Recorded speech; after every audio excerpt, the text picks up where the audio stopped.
আমরা নির্বাচন এবং গণভোট নিয়ে কথা বলতে এ পর্যায়ে আমাদের সাথে অতিথি হিসেবে যোগ দিচ্ছেন চাঁপাইনবাবগঞ্জ থেকে সুজনের সভাপতি আসলাম কবির। জনাব আসলাম কবির, আপনাকে স্বাগত জানাচ্ছি স্টার নিউজে। শুরুতে একটি বিষয় একটু জানতে চাই যে জাতীয় নির্বাচনের সাথে সাথে তো গণভোটও অনুষ্ঠিত হবে, তো এই যে গণভোটের পরিস্থিতি সেটি সম্পর্কে আসলে সেখানকার যারা নাগরিক রয়েছেন তারা কতটুকু অবগত, যে 4টি প্রশ্ন রয়েছে সেটির ব্যাপারে তারা জানেন কিনা, তারা আদৌ সচেতন কিনা এই ব্যাপারটি সম্পর্কে?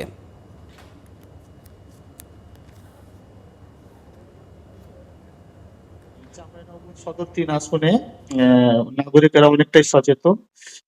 পাশাপাশি আমরা সুজন যারা কাজ করছি, সুজনের হয়ে আমরা ইতিমধ্যে পথনাটক বিভিন্ন গুরুত্বপূর্ণ স্থানে পথনাটক করেছি গণভোট সম্পর্কে, এবং আমাদের সুজনের যে ইয়ুথ ফোরাম আছে, ইয়ুথ ফোরামের যারা ইয়াং আছে তাদেরকে আমরা প্রশিক্ষণ দিয়েছি এবং তারা মাঠে অলরেডি কাজ করছে। কাজে আমরা বলতে পারি যে চাঁপাইনবাবগঞ্জে মোটামুটি মানুষ অনেকটাই সচেতন। এবং সামনে আমরা 31 তারিখ চাঁপাইনবাবগঞ্জ সদর 3 আসনের যে 5 জন প্রার্থী আছেন তাদেরকে নিয়ে আমরা জনগণের মুখোমুখি একটা অনুষ্ঠান করতে যাচ্ছি আর কি। এটি তো প্রচারণার খবর আপনারা জানালেন, আর জাতীয় নির্বাচনের যে ব্যাপারটি, এখানকার যারা প্রার্থীরা রয়েছেন নির্বাচনী পরিবেশের একটি বিষয় থাকে, তারপর প্রচারণায় চাঁপাইনবাবগঞ্জের যে সমস্যাগুলো রয়েছে সেগুলো সমাধানে কি যে সকল প্রার্থী রয়েছেন তারা সেভাবে প্রতিশ্রুতি দিচ্ছেন? সুশীল সমাজের যারা প্রতিনিধি আছেন চাঁপাইনবাবগঞ্জে তারা কি বলছেন?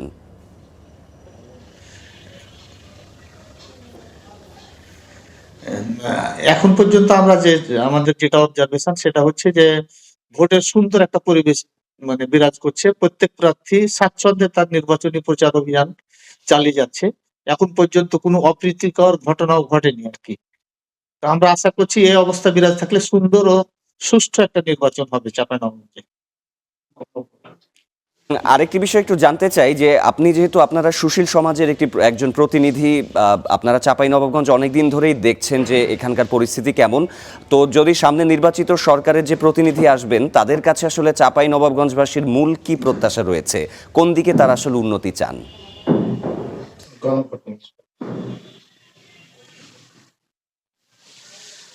আমরা বিশেষ করে স্বাস্থ্য খাত এবং শিক্ষা খাতের আরো ব্যাপক উন্নয়ন চাঁপাইনবাবগঞ্জবাসী চাই, এবং প্রার্থীরাও জনগণকে এইভাবে প্রত্যাশা দিচ্ছে, আশা দিচ্ছে যে আমরা নির্বাচিত হলে শিক্ষা খাতের ব্যাপক পরিবর্তন ঘটাবো, স্বাস্থ্য খাতের ব্যাপক পরিবর্তন ঘটাবো এবং উন্নয়ন করব।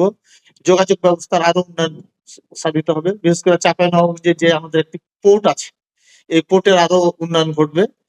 এভাবে প্রার্থীরাও আশা দিচ্ছে, এবং আমরা চাঁপাইনবাবগঞ্জবাসীও চাচ্ছি যে শিক্ষা খাতের ব্যাপক পরিবর্তন আসুক, ব্যাপক উন্নয়ন ঘটুক, স্বাস্থ্য খাতের ব্যাপক উন্নয়ন ঘটুক, যে সকল অনিয়ম আছে সেগুলো দূরীভূত হোক, এটাই আমরা চাচ্ছি। নিশ্চয়ই আমাদেরও একই প্রত্যাশা, সারা বাংলাদেশে উন্নতির ছোঁয়া লাগুক। জনাব আসলাম কবির, আপনাকে ধন্যবাদ আমাদের সাথে যোগ দেওয়ার জন্য।